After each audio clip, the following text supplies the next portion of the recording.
Today we're going to learn how to make a card in a box featuring Top Dog dies. So you're going to want to use the Top Dog Dies Thumb Notch Box die, the Top Dog Dies Laurel Lace Border die, and the Top Dog Dies Pretty Petals die set is optional. That's more of an embellishment that I'm going to go back and do after the tutorial.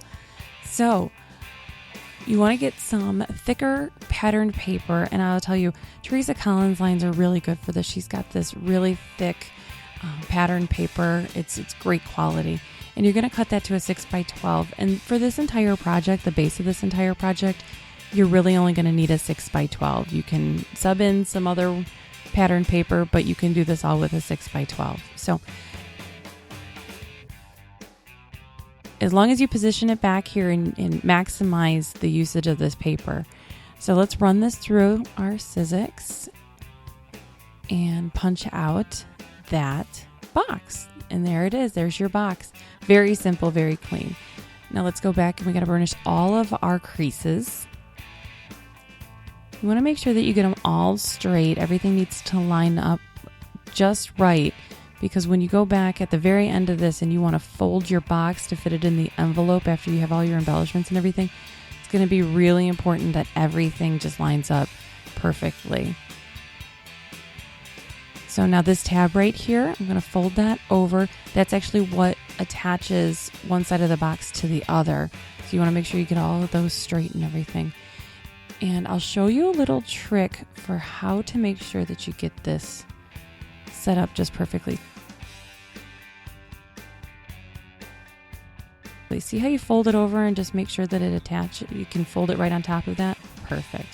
So I'll put the adhesive on there, and then I'll just fold this straight over right on top. I can line up my creases, and I know I have a very clean corner. I have a very clean attachment for that box. So let's go ahead and close it up. And by closing it, I know that anything I put in that box is going to have a foundation that will rest directly on the bottom of that box. So let's go ahead and use our Laurel Lace Border die. And like I said, you can cut it out of a different piece of paper, but I'm going to use the same piece of paper. I'm going to maximize all of that pattern paper and just use a one single 6x12 in order to do the entire foundation of this box. Now it's a wafer thin die, and some people use a metal adapter, metal plate in order to get a clean cut.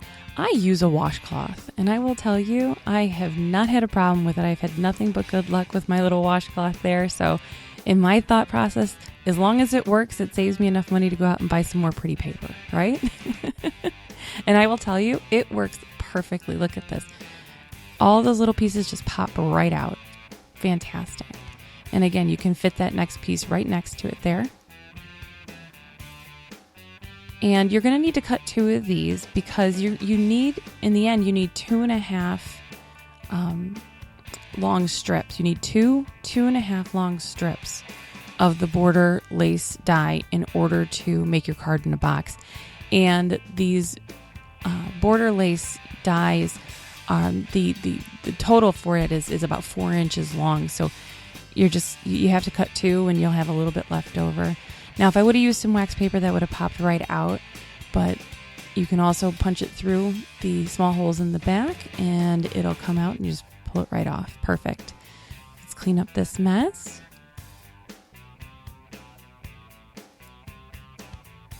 And now we have our 2 lace borders. And we're going to go ahead and pop out the rest of this. It all just kind of comes out. All I have to do is rub my finger over it and everything will just pop right out there. But I'll tell you, the design on these lace border dies, I absolutely love them. Isn't that gorgeous? And you have that border die and you just have it in your stash. You can use it for everything. I will tell you, it will become a go-to for my stash. I absolutely love, love, love that design. All right, here we go. Cleaned off. Now I've got my scorer there, but again, I have to cut these, like I said, to 2.5.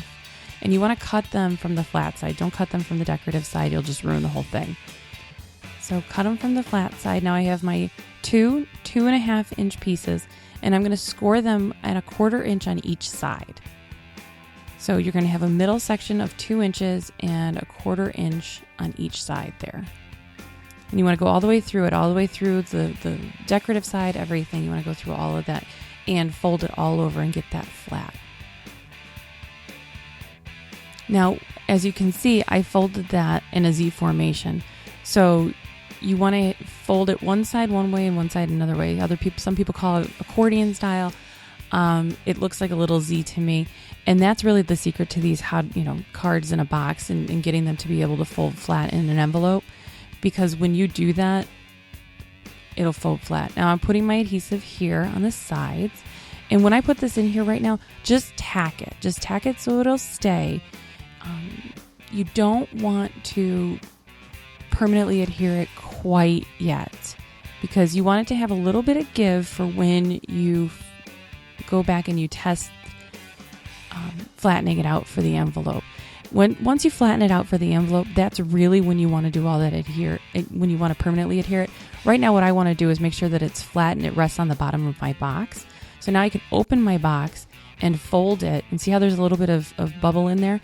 You just want to keep playing with it until you can get it to lay flat. And right here it's going to pop, and it pops so that it just lays flat, and I adhere it exactly where it needs to go in order to lay flat. Now it's permanently done. I'm going to fold it back up. I know everything rests on the bottom of that box, and there is the foundation of your card in a box. You have plenty of places to embellish it. There's the little front, the top. You can embellish that, put all kinds of things together, and make it look beautiful. And there's your card in a box.